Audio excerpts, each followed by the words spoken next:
जय श्री राम।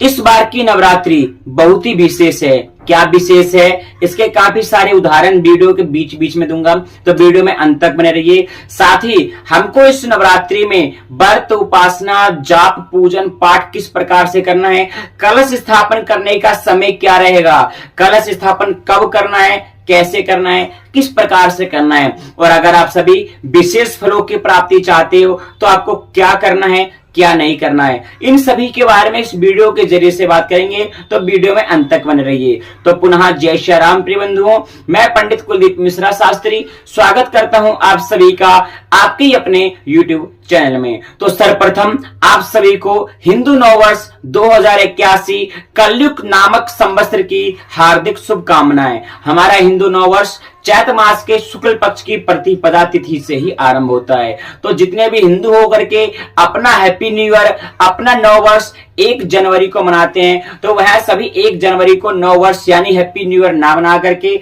चैत मास के शुक्ल पक्ष की प्रतिपदा तिथि से, जिस दिन से चैती नवरात्रि का आरंभ होता है, उसी दिन जाकर के अपना हिंदू नववर्ष मनाएं। ये हमारा शास्त्र भी कहता है, वेद भी कहता है, पुराण भी कहता है। तो आप सभी को पुनः हिंदू नववर्ष की हार्दिक हार्दिक शुभकामनाएं। उन परमपिता परमात्मा से मैं और मेरा पूरा YouTube परिवार यही प्रार्थना करते हैं कि आप सभी का जीवन सुखद एवं मंगलमय बीते। व्रत, उपासना, भजन, कीर्तन, प्रभु के नाम का जाप आदि करते हुए आप सभी के परिवार का और आपका जीवन बीते। अगर आप सभी को मेरे द्वारा प्रस्तुत इस वीडियो में कोई भी जानकारी पसंद आए तो वीडियो को लाइक जरूर करें। चैनल पर पहली बार हो तो चैनल को सब्सक्राइब जरूर करें। कमेंट बॉक्स में जय श्री राम जरूर लिखें। आइए प्रिय बंधुओं, हमारा मुख्य विषय जो है मैंने आप सभी को बता ही दिया। सबसे पहले इस नवरात्रि में क्या विशेष रहने वाला है, उसमें से एक उदाहरण आप सभी को देता हूं। इस बार की नवरात्रि में जो सबसे विशेष रहने वाला है वो विशेष ये है कि इस बार चैती नवरात्रि जो है पूरे 9 दिनों के लिए हमको प्राप्त हो रही है। आप कल्पना कर सकते हैं, हर बार ऐसा होता है कि हमें 8 दिनों के लिए भी प्राप्त हुई है, कभी कभी 7 दिनों के लिए प्राप्त हुई है, अधिकतर तो 8 दिनों के लिए ही प्राप्त हुई है। लेकिन इस बार हमको 9 दिनों के लिए पूरी नवरात्रि प्राप्त हो रही है। यानी इस बार हम 9 दिनों तक माता रानी के समक्ष, मां के समक्ष व्यक्त करके अपने भजन, कीर्तन, आराध्य इत्यादि व्रत उपासना कर सकते हैं। तो ये तो परम सौभाग्य की बात है। और एक और सौभाग्य की बात है कि इसी चैत मास के 9वीं तिथि में हमारे प्रभु श्री राम लला का प्रकट हुआ था।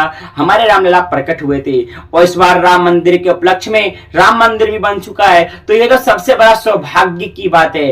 तो आप सभी को राम लला के जन्मोत्सव की हार्दिक हार्दिक शुभकामनाएं। आप सभी का जीवन मंगलमय एवं खुशियों से व्यतीत हो। आइए प्रिय बंधुओं, वीडियो को प्रारंभ करते हैं। लेकिन उससे पहले अगर आप सभी के मन में किसी प्रकार का कोई प्रश्न हो तो आप सभी हमें इंस्टाग्राम पे फॉलो करके अपना मैसेज डीएम कर सकते हैं या तो हमको मैसेज कर सकते हैं, जिसका लिंक आप सभी को वीडियो के डिस्क्रिप्शन में मिल जाएगा। वहां से जाकर के आप हमको इंस्टाग्राम पे फॉलो करके अपना मैसेज हम तक पहुंचा सकते हैं। हम आपके मैसेज का रिप्लाई 24 घंटों के अंदर में देने का प्रयास करेंगे। और अगर आप सभी के मन में कोई ऐसा सुझाव हो जिसके ऊपर हम वीडियो बना सकें तो अपना सुझाव हमको कमेंट बॉक्स में जरूर कमेंट करें, हम उसके ऊपर वीडियो जरूर बनाएंगे। तो प्रिय बंधुओं, नवरात्रि तिथि का आरंभ कब होगा?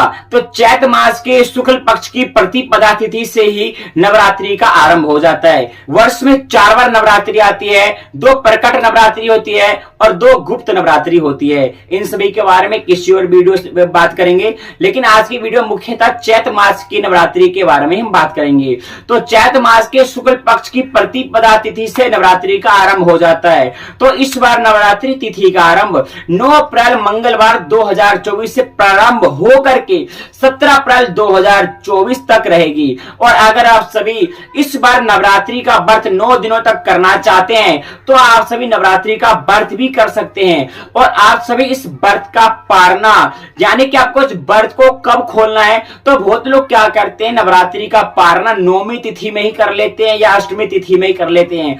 यह पूरा गलत विधि है, गलत विधान है, गलत तरीके से किया जा रहा है। ऐसा व्रत करने से आपको कोई फल नहीं मिलेगा। 9 दिनों तक व्रत किया जाता है, 10वें दिन यानी कि 10वीं वाले दिन इस व्रत का पारना किया जाता है। तो आप सभी को 9 अप्रैल मंगलवार से लेकर के 17 अप्रैल 2024 तक इस व्रत को करना है। और इस व्रत का पारना यानी कि आप सभी को व्रत खोलना होगा 18 अप्रैल 2024 को 10वीं वाले दिन। जी हाँ प्रिय बंधुओं, अब बात करते हैं कि इस बार की चैती नवरात्रि में हमको पूजा पाठ किस विधि विधान से करना है, कलश स्थापन करना है, कब करना है, कलश स्थापन करने का क्या समय रहेगा, क्या विधि है, क्या विधि नहीं है, अखंड ज्योत किस प्रकार से हमको प्रज्वलित करना है, क्या करना है, क्या नहीं करना है, कब करना है, इन सभी के बारे में इस वीडियो में आप सभी के साथ में बात करूंगा। तो प्रिय बंधुओं, जो माता रानी के सच्चे भक्त होते हैं, जो माता रानी के सच्चे भक्त हैं और जो सच्चे भक्त होते हैं, वह स्वयं से कुछ भी नहीं करते हैं। वह किसी आचार्य, किसी पुरोहित, किसी पंडित जी, किसी विद्वान से परामर्श लेकर के या किसी विद्वान के द्वारा ही कार्य को संपन्न कराते हैं। अगर आपके पास सामर्थ्य है तो, और सामर्थ्य नहीं है तो माता रानी के भक्त हैं, दिल में श्रद्धा है और सामर्थ्य नहीं है पुरोहित आचार्य को देने के लिए, तो वो लोग स्वयं भी कर लेते हैं। लेकिन अगर सामर्थ्य है और माता रानी के सच्चे भक्त हैं तो पुरोहित आचार्य पंडित जी को बुला करके विधिवत रूप से कार्य को संपन्न कराते हैं। और अगर आप सभी के पास सामर्थ्य नहीं है और आप सभी यह सारे कार्य करना चाहते हैं तो आप सभी को किस प्रकार से कार्य करना है, तो जैसे आप सभी शारदीय नवरात्रि में करते थे, जिस प्रकार से शारदीय नवरात्रि में कलश स्थापन करते थे, खेतरी बोते थे, अखंड ज्योत प्रज्वलित करते थे, माता रानी की व्रत उपासना पूजा पाठ जाप इत्यादि करते थे, तो उसी प्रकार से उसी विधिवत रूप से जैसे शारदीय नवरात्रि में आप सब कुछ करते हैं माता रानी के प्रति, उसी प्रकार से व्रत उपासना जाप ताप कलश स्थापन अखंड ज्योत प्रज्वलित आदि कार्य करना है। अथवा मैं तो कहूं, और जो मेरी बात अगर आप मानो तो मेरे हिसाब से तो आप किसी पुरोहित, किसी आचार्य, किसी पंडित जी को बुला करके विधिवत रूप से कलश स्थापन अखंड ज्योत प्रज्वलित, माई का पूजा, माता रानी का पूजा, ग्रहों का पूजा, नव चंडी पाठ, सब चंडी पाठ, दुर्गा सप्तशती पाठ, नवापरायण यानी कि रामचरितमानस का 9 दिनों तक पाठ किया जाता है, जो कि 9 दिनों में संपन्न हो जाता है। इन सभी का पाठ आप सभी करवाएं। और अगर आप सभी विशेष फल की प्राप्ति चाहते हैं तो किसी पुरोहित को बुला करके इन चैती नवरात्रि में राम रक्षा स्तोत्र का पाठ अवश्य कराएं, वो भी संस्कृत वाली, जो संस्कृत में होती है। तो जो संस्कृत के विद्वान है, संस्कृत के जानकार हैं, ऐसे विद्वानों को बुला करके अपने घर में चैती नवरात्रि में राम रक्षा स्तोत्र का पाठ अवश्य कराएं, अगर आप सभी विशेष फलों की प्राप्ति चाहते हैं। और बात करते हैं कि कलश स्थापन का समय क्या है, समय क्या रहेगा। तो इस बार कलश स्थापन का जो समय है, समय अनुसार ही चलना चाहिए। जैसा हमारे कार्य है उसी कार्य अनुसार चलना चाहिए। अगर आप सभी के पास समय है, आप फ्री हैं, आप अगर टाइम दे सकते हैं तो आप सभी को कलश स्थापन करना है 11:58 से लेकर के 12:45 तक।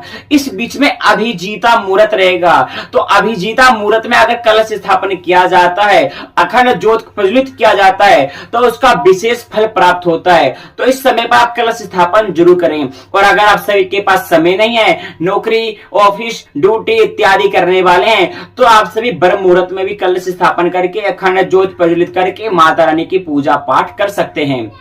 और जैसा जिसपे सामर्थ्य होता है वो वैसा तो करता ही है, और जो करता है उसका भी भला, जो नहीं करता है उसका भी भला। बहुत सारे लोग तो स्वयं से ही कलश स्थापन करते हैं, स्वयं से ही अखंड ज्योत प्रज्वलित करते हैं, स्वयं से ही 9 दिनों तक पूजा पाठ भजन कीर्तन जाप इत्यादि सब कुछ करते हैं। माता रानी उससे भी स्वीकार करती है। लेकिन कहा गया है ना, ब्राह्मणस्य मुखमासित बाहुराजन्य कृता। ब्राह्मण जो है भगवान के कौन है, मुख हैं। यानी ब्राह्मणों के द्वारा एक भी संस्कृत का उच्चारण आपके घर में हो जाता है तो आपका उद्धार हो जाता है। इसलिए विशेष फल अगर आप सभी चाहते हैं तो किसी पुरोहित, किसी आचार्य, किसी पंडित जी को बुला करके अपने घर में इन चैती नवरात्र में पूजन पाठ का कार्य संपन्न कराएं, क्योंकि ब्राह्मणों को भगवान का मुख माना गया है। और आप सभी सोच रहे हैं मैं स्वयं पंडित जी हूं, तो मैं स्वयं ब्राह्मण हूं, मैं अपना कार्य खुद ही कर लूंगा तो मुझको खुद ही मिल जाएगा। तो ऐसा नहीं हो सकता है। आप किसी पुरोहित को बुला करके अपना कार्य कराएंगे तभी आप सभी को विशेष फलों की प्राप्ति होगी। स्वयं से अखंड ज्योत प्रज्वलित करते हैं और 9 दिनों तक भजन कीर्तन जाप ताप पूजा पाठ आदि स्वयं से ही सब कुछ करते हैं, उसे भी माता रानी स्वीकार कर लेती है। और जो लोग भी हमारे प्रभु श्री राम जी के परम भक्त हैं वह तो क्या करते हैं, नवापरायण कराते हैं। यानी 9 दिनों तक श्री रामचरितमानस का पाठ कराते हैं, श्री राम रक्षा स्तोत्र का पाठ कराते हैं, क्योंकि चैत मास तो हमारे प्रभु श्री राम का ही है कि चैत मास के शुक्ल पक्ष की 9वीं तिथि में 12 बजकर के यानी दोपहर के समय में अपहरण काल में प्रभु श्री राम जी का प्रकट हुआ था। इसलिए जो हमारे प्रभु श्री राम जी के परम भक्त हैं, श्री राम जी को प्रेम करने वाले हैं, वह सभी नवापरायण कराते हैं, राम रक्षा स्तोत्र का पाठ कराते हैं और 9 दिनों में रामचरितमानस पूरा भी करवा देते हैं। इस प्रकार से हमारे प्रभु श्री राम जी के प्रेमी हैं। और अगर आप सभी को हमारी वीडियो पसंद आया तो वीडियो को लाइक कर दे, कमेंट बॉक्स में जय श्री राम जरूर लिखें, चैनल पर पहली बार हो तो चैनल को सब्सक्राइब जरूर करें। अन्य जानकारी के लिए आप सभी हमको कमेंट कर सकते हैं। और अगर आप सभी को हमारे द्वारा किसी प्रकार का पूजा पाठ आदि कार्य कराना हो तो भी आप सभी हमसे संपर्क कर सकते हैं। मिलते हैं अगले वीडियो में, तब तक के लिए जय श्री राम।